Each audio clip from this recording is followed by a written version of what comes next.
করতালি দিয়ে অভিনন্দন জানানোর জন্য অনুরোধ করছি। আমি রশিদুল বারী স্যারকে বলবো আপনি বাংলায় বলুন।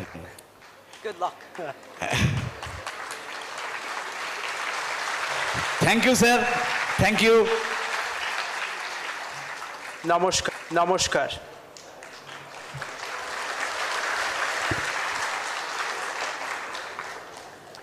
বারবার ভারতবর্ষে ফিরে আসি, কারণ ভারতবর্ষের চেয়ে শ্রেষ্ঠ দেশ কোথাও নেই।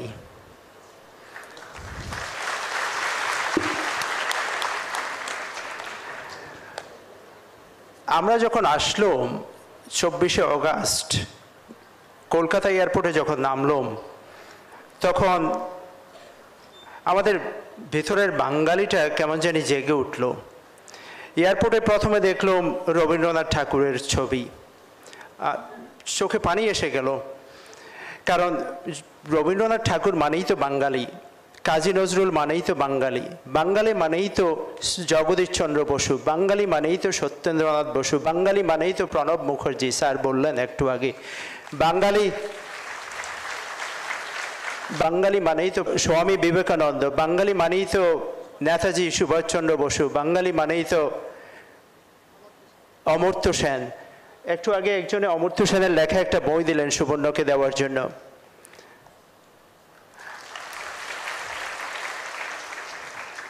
এই যে ভারতবর্ষ এক সময় 500 সালে, 600 সালে, 700 সালে ভারতবর্ষের গোল্ডেন এজ ছিল। এরপর নানা কারণে গোল্ডেন এজ চলে গেল, কারণ বাইরের লোক এসে ভারতবর্ষ আক্রমণ করলো। আর্যভট্টা পৃথিবীকে ডেসিমল দিয়েছিলেন এই ভারতবর্ষ থেকে, ব্রহ্মগুপ্ত পৃথিবীকে শূন্য দিয়েছিলেন এই ভারতবর্ষ থেকে। এরপরে দীর্ঘ 1000 বছর ভারতবর্ষে কিছু হয়নি, কারণ বিদেশিরা ভারতবর্ষকে শোষিত করেছে। এরপর ভারতবর্ষে গোল্ডেন এজ আবার ফিরে এসেছে বাঙালির হাত ধরে।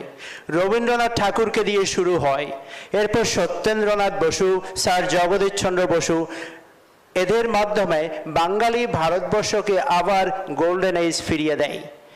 সেই বাঙালির স্বর্গে এসে পশ্চিমবঙ্গে আমাদের নিজেদের ধন্য মনে হচ্ছে আমাদেরকে বরণ করে নেওয়ার জন্যে।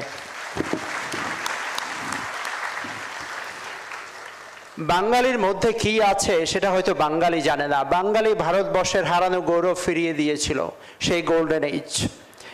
সত্যেন্দ্রনাথ বসু, সুবর্ণ আজকে তার উপর বক্তব্য দেবে, তার মাধ্যমে ভারতবর্ষে বিজ্ঞানের স্বর্ণযুগ শুরু হয়েছে। তিনি সারা বিশ্বকে তার বিজ্ঞান দিয়ে পরিবর্তন করে দিয়েছেন। মহাবিশ্বে ফার্মিয়ন্স যদি 50% থাকে, তাহলে বোসনও 50% আছে। আমাদের সেই বসু, আমাদের সেই প্রাণের সত্যেন্দ্রনাথ বসু, তিনি এই বাংলায় জন্মগ্রহণ করেছেন। ভারতবর্ষ সুবর্ণকে যেটা দিয়েছে সেটা আর কেউ দেয়নি। সুবর্ণ যখন বয়স 7 বছর, তখন ভারতবর্ষের আরেকজন মহান মানব, নোবেল লরিয়েট কৈলাস সাথিয়ার্থী, তিনি সুবর্ণকে গ্লোবাল চাইল্ড প্রডিজি দিয়েছেন। সেই 2019 সালে পুনে ইউনিভার্সিটি, তার একটা বিখ্যাত ইউনিভার্সিটি ভারতবর্ষের, গ্র্যাজুয়েট স্টুডেন্টের সামনে দাঁড়িয়ে দিয়েছে বক্তব্য দেওয়ার জন্য। পৃথিবীর কোথায় এটা সম্ভব না। মুম্বাই ইউনিভার্সিটি, ব্রিটিশরা ভারতবর্ষে 6টা ইউনিভার্সিটি করেছিল, তার মধ্যে কলকাতা ইউনিভার্সিটি ছিল একটা, মুম্বাই ইউনিভার্সিটি ছিল আরেকটা। সেই মুম্বাই ইউনিভার্সিটি 7 বছরের সুবর্ণকে গ্র্যাজুয়েটদের ফিজিক্স পড়ানোর জন্য দিয়েছিল। একটুও ভাবছিল না 7 বছরের একটা শিশু কিভাবে এটা পারবে, সেটা ভাবেনি, কারণ এটা ভারতবর্ষ। এখানে বিজ্ঞানের, এখানে জ্ঞানের দাম আছে। বয়সের, কার বয়স কত, এটা ভারতবর্ষ দেখে না। সেই জন্য আমি যখনই সুযোগ পাই তখন ভারতবর্ষ, আপনারা যারা জন্মগ্রহণ করেছেন তাদের মনে করিয়ে দিই, আপনাদের মতো ভাগ্যবান মনে হয় কেউ নেই। আমি এটা বলি এই জন্য, আমি এটা দাদাকে মনে হয় কয়েক হাজারবার বলেছি, যে আপনার শিশুদের স্মরণ করিয়ে দেবেন তারা পৃথিবীর শ্রেষ্ঠ জায়গায় জন্মগ্রহণ করেছে। ভারতবর্ষ যদি একজন যুক্তরাষ্ট্রের একজন বাচ্চাকে এত সুযোগ দিতে পারে যেটা পৃথিবীর কেউ দেয়নি, তাহলে ভারতবর্ষ, আপনারা যারা ভারতবর্ষে জন্মগ্রহণ করেছেন, আপনাদের শিশুরা যারা ভারতবর্ষে জন্মগ্রহণ করেছেন, তারা না কত সৌভাগ্যবান। আমি তাদের দিকে তাকিয়ে থাকি, মাঝে মধ্যে জেলাস হয়ে যাই, কারণ তাদের যেটা আছে হয়তো আমার সেটা নেই। তারা ভারতবর্ষে জন্মগ্রহণ করেছে, এত সৌভাগ্যবান, এত সৌভাগ্যের আর কি হতে পারে।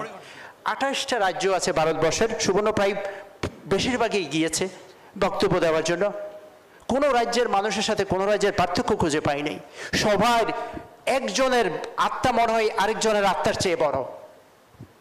এত সুন্দর দেশ, এত বন্ধুর দেশ পৃথিবীতে কোথাও খুঁজে পাওয়া যাবে না। সুবর্ণ সৌভাগ্যবান, ভারতবর্ষে সুবর্ণকে বরণ করে নিয়েছিল, নাহলে সুবর্ণ আজকের এ পর্যায়ে আসতে পারতো না। আমি আপনাদের সবাইকে, ভারতবর্ষবাসীকে ধন্যবাদ জানাচ্ছি। সুবর্ণ সবসময় তার বক্তব্য সেই জন্য ভারতের জাতীয় সঙ্গীত রবি ঠাকুরের অমর গান দিয়ে শুরু করে। আপনারা যা করেছেন সুবর্ণের জন্য, সেই জন্য অনেক ধন্যবাদ। আপনাদেরকে নমস্কার। অসংখ্য ধন্যবাদ সুবর্ণ আইজাক বাড়ির পিতা প্রফেসর রশিদুল বাড়িকে।